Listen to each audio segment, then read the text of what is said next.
Hello, folks. Going to get started here in a second. Having a couple of issues with the lighting, but welcome back. Chiefs got another big victory, and we're going to talk all about it. Great to see all of you in here already. Man, there's a ton of folks. If you are new to this process, when we're live right now during the stream, if you have a question, make sure you hit the question mark at the beginning of the sentence. If you're watching this on replay on the regular channel after the fact, you don't need to use the question marks. Just throw your question in there and I will get there. Aloha to you, Kilgore. So, lot to talk about. Just want to start out with cheers. Thanks to some friends of mine that bring in some beer for me. I'm actually drinking some Boulevard to match the shirt today. And what we're going to find out is how Southern Hemisphere IPA tastes. So we'll talk about that later, I guess. Big day for the Chiefs. Clearly one that is a game they were supposed to dominate.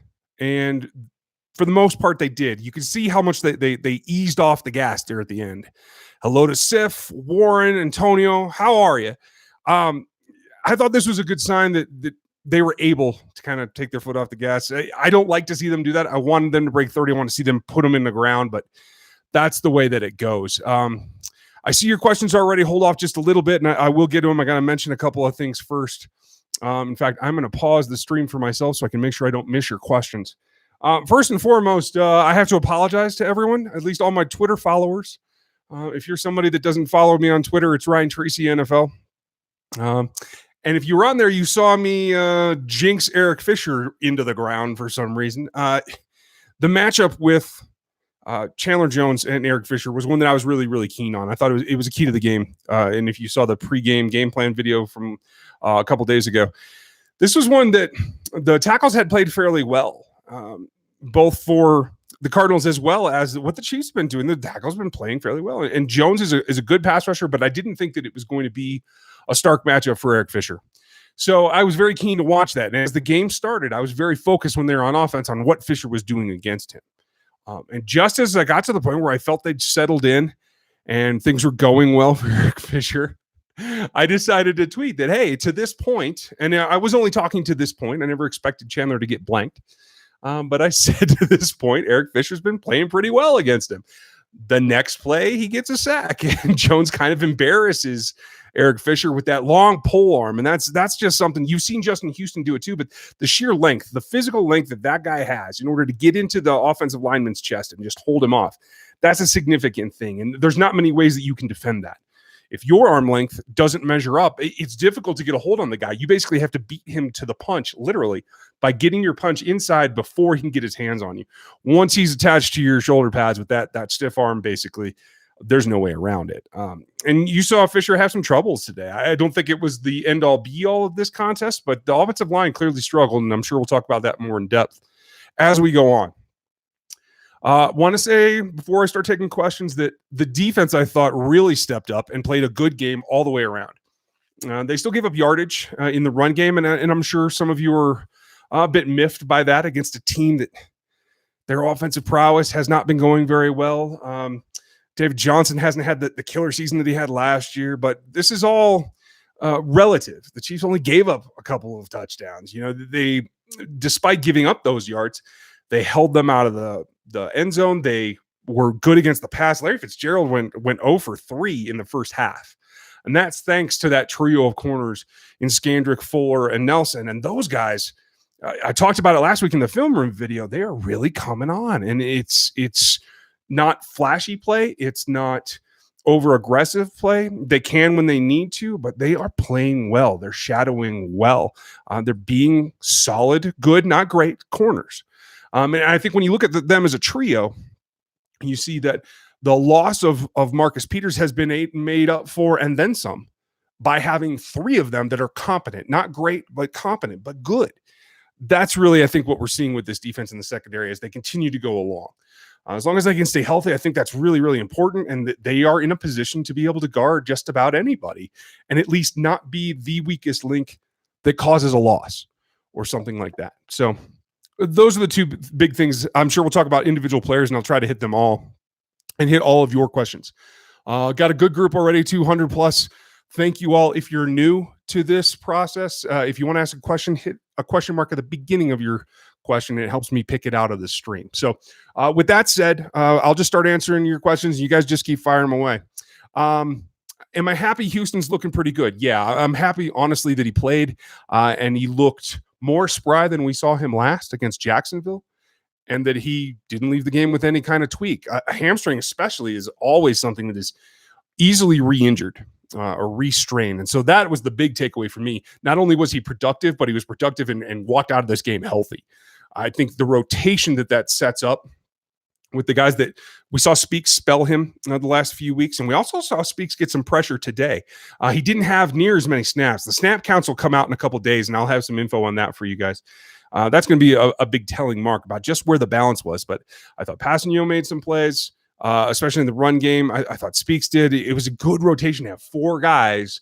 It reminds you of the Broncos when they went to the last Super Bowl, where they had that rotation of Ware and Miller starting, but with Ray and Shaquille Barrett in the background, so that when you wanted to let your starting pass rushers have a play off, or for those that were, like Ware, that were up in age, kind of like Houston's getting, you had that option to bring in backups that could still get the job done and provide pressure. And that's what we're seeing emerge here in KC, and I think that's really important. What's up, Sif? Crazy Eddie. The interior linebackers are the worst part of the defense. I'd say they're the weakest part. I don't like to say worst, but they're young and they're not typically applied to the style that they're being asked to play. Reggie Ragland, I think, is still getting better and rounding into the defense, but he's still not, a coverage guy first. So there's always going to be a disadvantage there. I like what we see from Niemann. I think that gives them a plausible option that isn't Anthony Hitchens. And I'm not anyone that thinks that Hitchens is too far gone. I think between injury and being first in this defense, I think next season is going to be the season that he's really going to make his money and make a big impact. So we'll wait to see what he does with that. So on and so forth. Thanks, Daniel. I appreciate that. Do you think Reed gets overly conservative as a playbook in games like this? Yes, I do. It's a pattern. It's established. It's not really a big debate. He does it, and I think sometimes it bites him, but for the most part, it doesn't. I think Andy's very aware of today, and I phrased it on the podcast. If you don't follow the podcast, it's Locked On Chiefs. It's on iTunes and all the things. Me and Matt Derrick and Seth Kaiser and Chris Clark is the host. So we cover a lot more and a lot more in depth. You can find it on YouTube as well. But I think really Reed has a tendency to do that, but it's because he's cognitively aware of not running the score up unnecessarily. It's one thing if you're playing the Patriots and you get out to a lead, like we saw that time in Arrowhead. He ran it up on him pretty good. He was not sheepish about doing that. But against a team that's struggling like this, you could tell in the fourth quarter, I think from the 10-minute mark on, they didn't throw a pass on first or second down. And they were content to run the ball. Kareem was getting well over 8 yards a carry at that point until he started getting those ones where they knew he was coming. I mean, he was very productive today as well. Was it vanilla? Yeah, you could call it vanilla. That's fine. I like that they brought back the one sweep where they did the second handoff. The ball skills that Mahomes continues to show, I think, is improving. It's becoming more subtle, and I think that helps in selling some of the play actions, whether it's really downfield passing or the lateral stuff. But Hill got some camera time. Hill always gets camera time. Brewster, how are you? Denny, how are you doing? Did I say welcome back, Sorensen? No. Dan Sorensen, I think they put him in a spot that he usually is pretty good, but he looked rusty as sin to me. He started off really poorly, I thought, with just not good lateral awareness, something that is because he hasn't played. I can't blame it on anything else. It's rust. But, man, he got picked really badly in a play that he knows better. So I think that's just coming in, but, it'll get better. Matt M., thank you. Appreciate that. Scott Hoppers, how are you? Yeah, I always need more hats. So if y'all have ideas, let me know. I'll give you P.O. Box. You can just send me whatever. As long as it's got beer or football on it, I'll probably wear it. Okay, Southern Hemisphere. If there are any employees of Boulevard in the chat, let me know. That's solid. Okay. When Morse and LDT come back, do you think they'll replace Fisher? No. Nah, there's no reason. Morris and LDT will plug back into their spots. Wiley would be the swing guy over on the left tackle. And there's no reason to take Fisher out. Fisher had a tough assignment. Chandler Jones is a very good pass rusher. I can't say that there's any reason to worry about Eric Fisher. For every game that he has like this, he has 3 games where he's good, if not dominant. So he's doing just fine. Don't worry about Eric Fisher. If he had to line up against Aaron Donald every day, or every down in this upcoming game, then maybe I'd be nervous, but I don't think you have to. He's going to see Fowler a lot, and we saw what the Jags did to him, so there's not a whole lot to be concerned about there, at least for this next week. Moving on. First drive in each half are usually scripted, right? Definitely the first, sometimes the second. It depends on what they actually got done or how deep they had to dig into that playbook in the first half, but yeah. So would you say it was a great day today for the defense? Yeah, the defense knew what they were doing. They were aggressive. This is the version of Bob Sutton that I like. Going after them, sending an occasional safety, especially when you have already built your defense to have safeties that can play in the box on purpose. They're all bigger safeties. Dorian, Sorensen, even Murray can get home. He's had some success rushing too.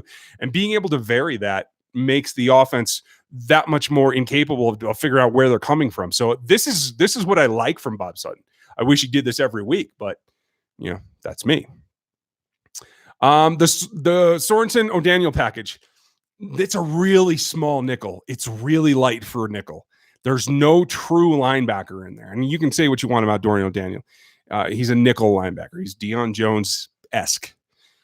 He's not a take-on linebacker. And you saw that in the run game, on the plays where Dorian and Sorensen were together, fine in coverage, but running the ball, they were suspect. And it's due to size, it's due to experience, and that's just the way it's going to be. I thought Niemann stepped up and played very solidly for a guy of his age and experience, stepping into the starting role. I thought that was great to see, and I think that's a really positive thing moving forward. More on Sorensen. Good job. Brooklyn, New York, how you doing? Today showed how important Watkins is. Yeah, and Matt and Derek mentioned that on the podcast tonight too. That it's not just that he's a weapon, it's that it makes the defense account for him. And that's important when you're trying to script all these options and just basically hit them where they ain't. And Sammy Watkins is a very good tool to use in that offense. Nothing against Chris Conley. They just don't respect him as much. I thought Chris did fine with the touches that he got, but he wasn't as open. You didn't see them force the ball to him like they have with Sammy. And don't forget, a couple of games ago, they had to make a concerted effort to get Sammy into the game, both in the second half and off the get-go. So that's part of it as well. And they know that with the money that they're spending on him, they have to make that effort. They have to make it work. I think it definitely does play into the total package of this offense. And I thought it was smart of them to take a cautious approach to both Sammy and Anthony Hitchens today. Will they have another replayer? Eric Streeter, good question. Cooper Kupp is injured again. Donnie, thanks for pointing that out. I didn't know that. I haven't had a chance with all the recording and stuff tonight to actually watch the Rams. I won't see that until the All-22, but thanks for pointing that out. Yeah, they can still have another guy come back. The reactivation of Sorensen is one of their 2 for the season. So that boils down to either Watts or LDT can come back, not both. What you have is Eric Berry is not on IR, so he doesn't play into that equation. Mitch Morse is not on IR. He doesn't play into that equation yet. If Mitch continues to be symptomatic with this concussion, you could get to the point where they have to put him on IR. And at that point, I don't think there'd be a reason to bring him back anyway, given the path that this season has taken for him. But you're looking at LDT or Watts. And I think given Sorensen's back, the development of Watts is probably more important because LDT's already a developed solid player. But in terms of being able to withstand some of the things like we saw today, excuse me, you saw the Cardinals attack Wiley on purpose. They sent some safeties in the outside gaps, making him choose, making him adapt, making sure that he knows where he's supposed to be. And that had some breakdowns. That was a big part of why they were successful today, is because they were aggressive against Ryder and Wiley. So you got to think LDT coming back probably makes the offense, which you have to lean on just in case, that much stronger, and maybe that's more important. At least that's where it looks like right now. My thoughts on Niemann and Sorensen. Thanks, Mark. I answered that a minute ago. Do you think? Oh, I just scrolled too far. Hold on. Predictions for next week. Man, I'm not ready to go there until I look at the all-22, but the Chiefs are definitely in it. The Rams defense, especially in the passing game, is not performing anywhere better than the Chiefs are. So I think that's a toss-up. Gurley's going to be a monster. I'll tell you that. And man, I just have to see just what I think they can do about it. So let me catch you up on that. I'll definitely have the predictions on the podcast and for game plan. The key to the defense next week is guarding those B gaps. You got to get the linebackers, got to get everybody in the front seven to man their gaps and be sound, play responsible. Don't try to do too much. Don't try to over pursue. Be where you're supposed to be, because Greg Gurley takes one instant to take a cutback all the way down to the field. Gurley's the guy that scares me here. Yes, they have weapons in the pass game, and Goff's playing out of his mind compared to last season. But Gurley's the guy that I think is going to hurt you the most. Let's see. Did who get re-injured? Oh, when are they going to put Sherman back in the game plan? I think they're just kind of holding on to it. I like that they got him the ball today. I had a lot of folks telling me that it was bad timing. Maybe. The Cards defense was really getting home on the pass rush, so the screen in general was good, and it just so happened that out of that formation, with him in the H slot, I like that. I think they need to work on it a little bit more, but that defense is pretty speedy, and that's partly why he didn't get loose.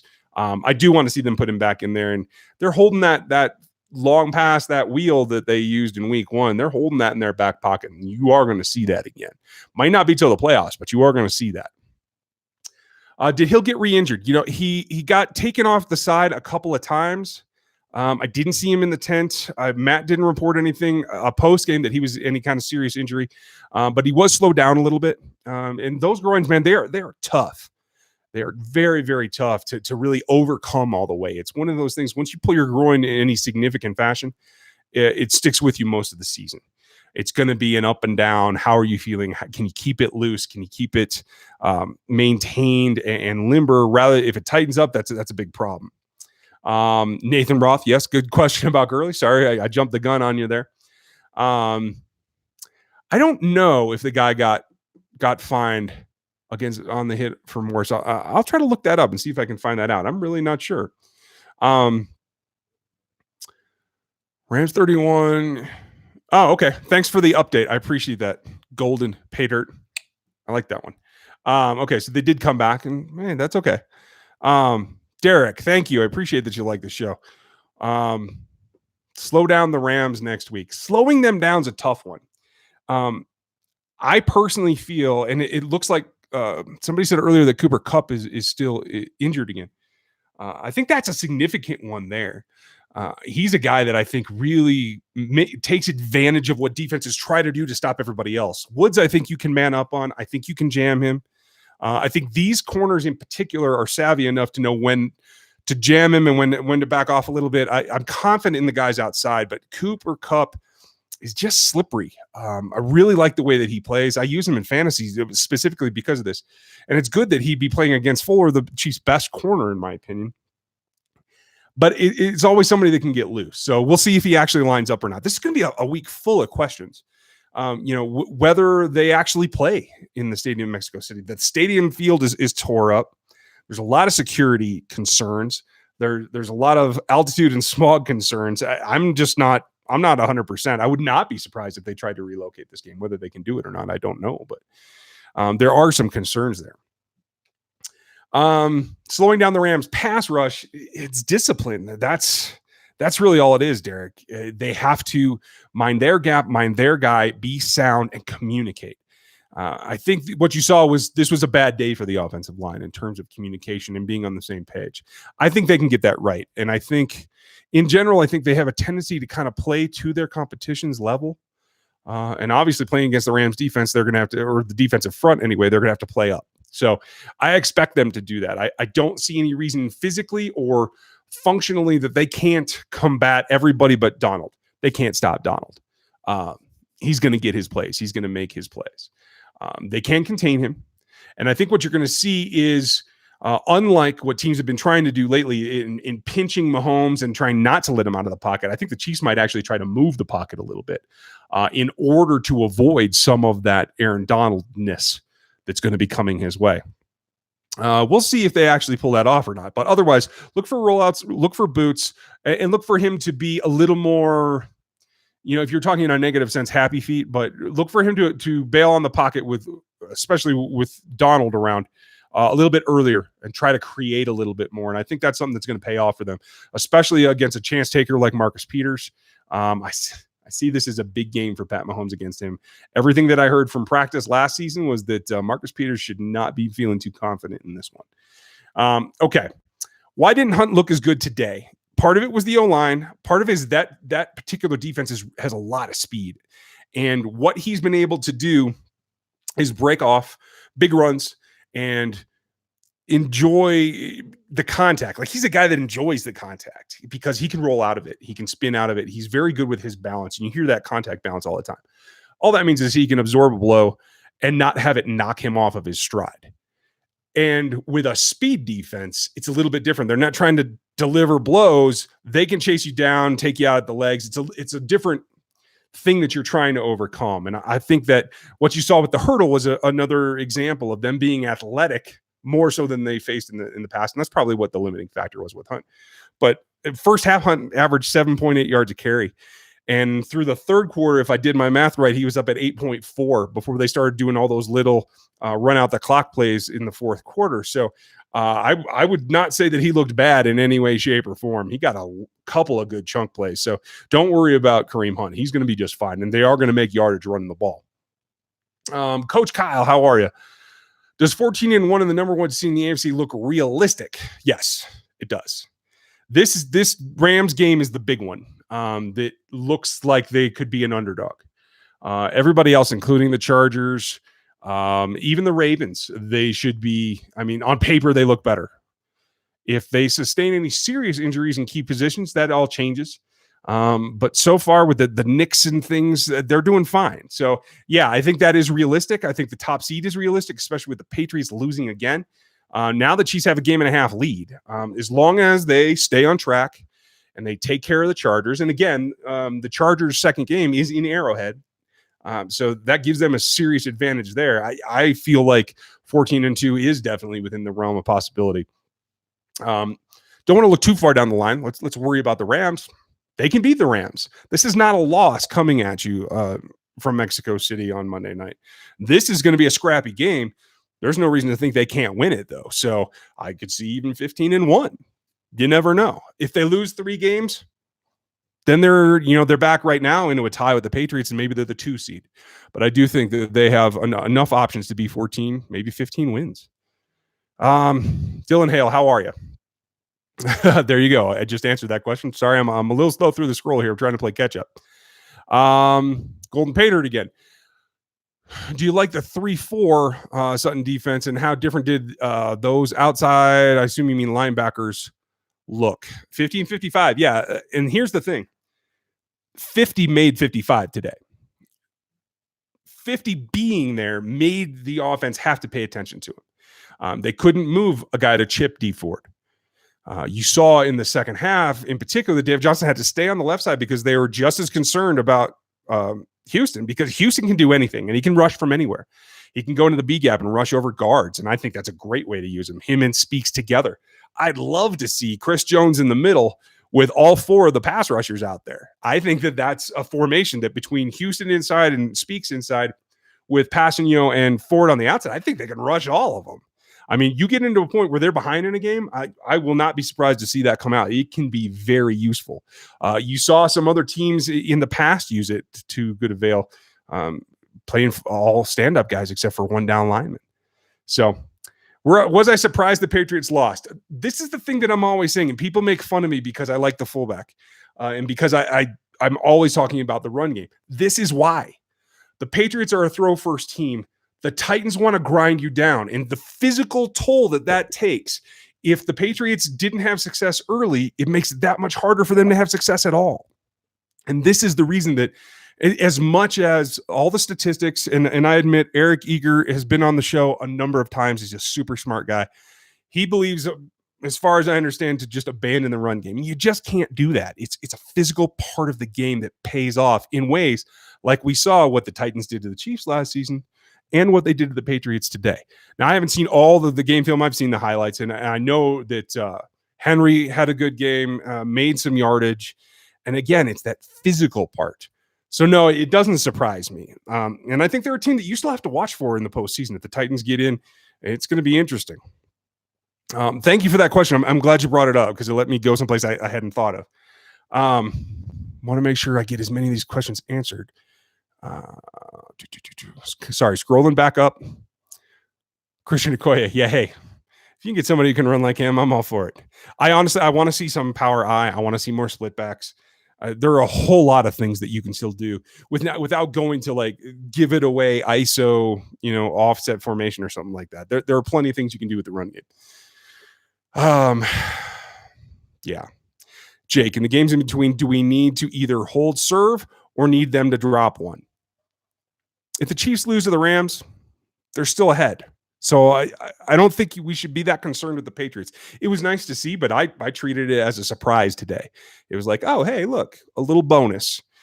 Thank you, Tennessee. Thank you, Mike Vrabel. I think it was Vrabel, right?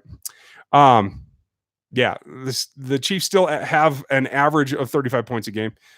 Yeah, I mean, scoring 26 in a game is not a bad game. We, through this first 10 games, have been spoiled a little bit. The fact that the defense only gave up, 14 into the fourth quarter? Was that the final two? I can't even remember anymore. That's significant. If you're allowing 14 points and that's it, you're in good shape. And that's the thing is this defense has been creeping on steadily, but kind of creeping up on people too. They don't expect them to be playing that good, but a 12-point win is a 12-point win. There's nothing to be worried about there. Danilo, thanks for the update. I appreciate that. Rams 35-yard line. Yeah, hey, that's a good point, Pater. The Chargers really don't like the cold. They never have. I mean, ever since that Andy Studebaker play on Rivers there going into the end zone, I don't even think that was that cold that time. I'd have to go back and look, but yeah, I'm not worried about that. Caleb London. Should Armani Watts come off the IR and replace Eric Murray? I don't think Armani Watts is better than Murray. I'll tell you that right now. In terms of assignment, he has better big play ability. I don't think he's good in the run game and support there. And if you got to bring him into the box, and Bob wants to play those too high that can either go into the Robert configuration or one can just drop down and be a box guy and go one over top. That's the reason Lucas isn't playing over Murray either. Both of them, both Armani Watts and Lucas, are not as stout as Murray. And I think Murray's a little more sound in his assignments. Yes, he makes mistakes. They all do. But you saw when Lucas goes up towards the line of scrimmage, I worry about him getting hurt. He's just that kind of slight build. So that's what I think. Armani Watts, if he comes back, I think he can make plays. So I think it's worth for him to come off IR too. I think it all depends on how he and LDT are doing. But I wouldn't say that he should come off and replace Murray.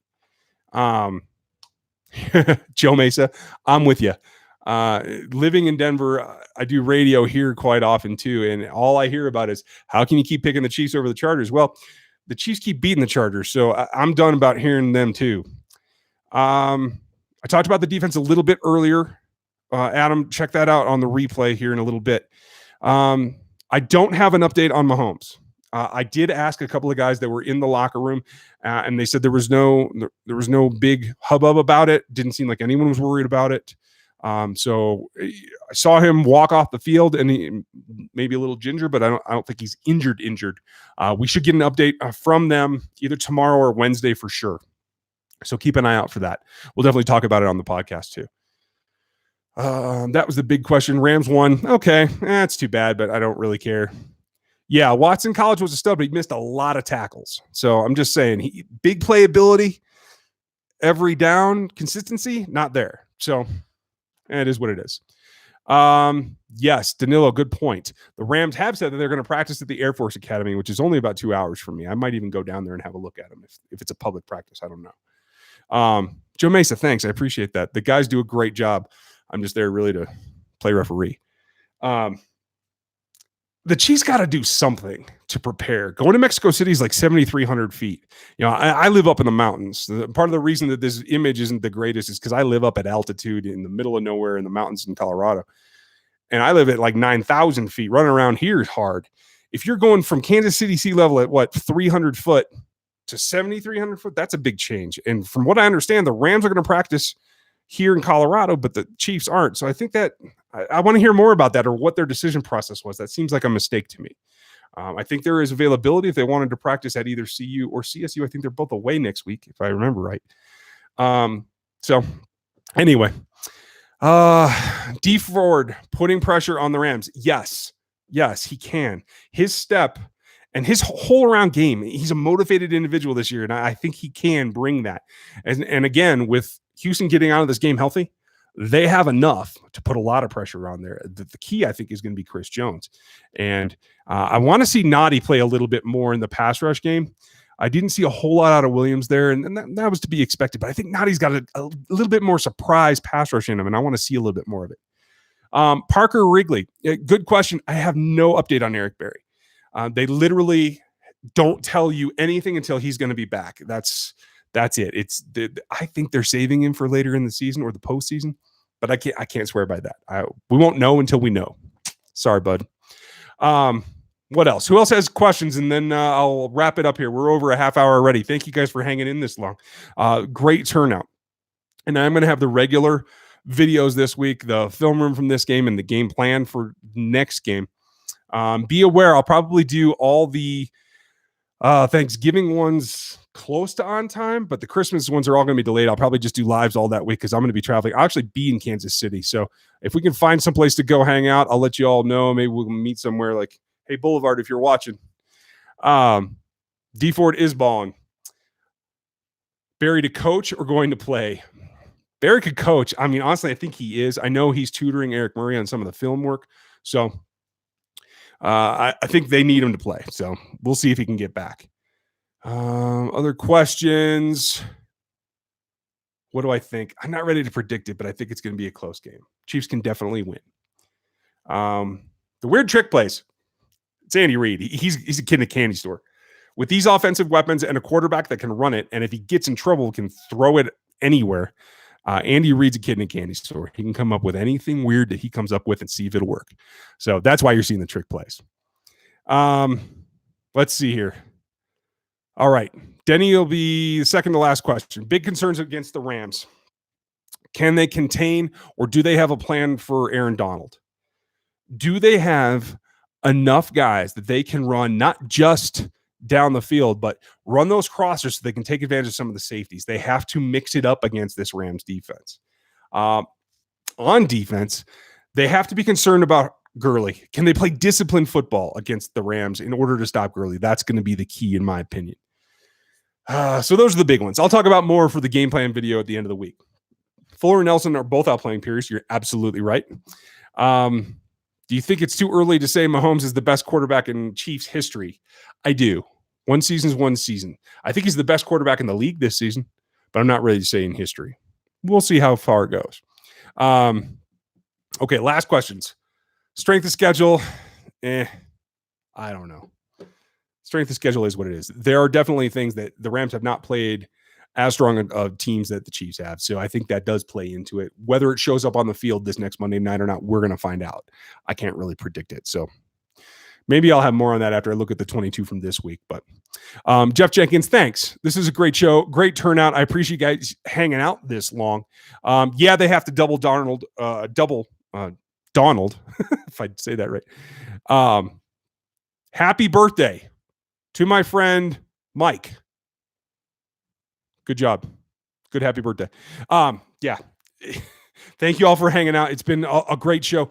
Normal shows this week. Check out the podcast. If you have specific questions, throw them at Locked On Chiefs on Twitter, and we'll try to answer those too. And yeah, Viva Mexico, Mason. Good job. Appreciate you guys. Check out Southern Hemisphere from Boulevard. Pretty solid.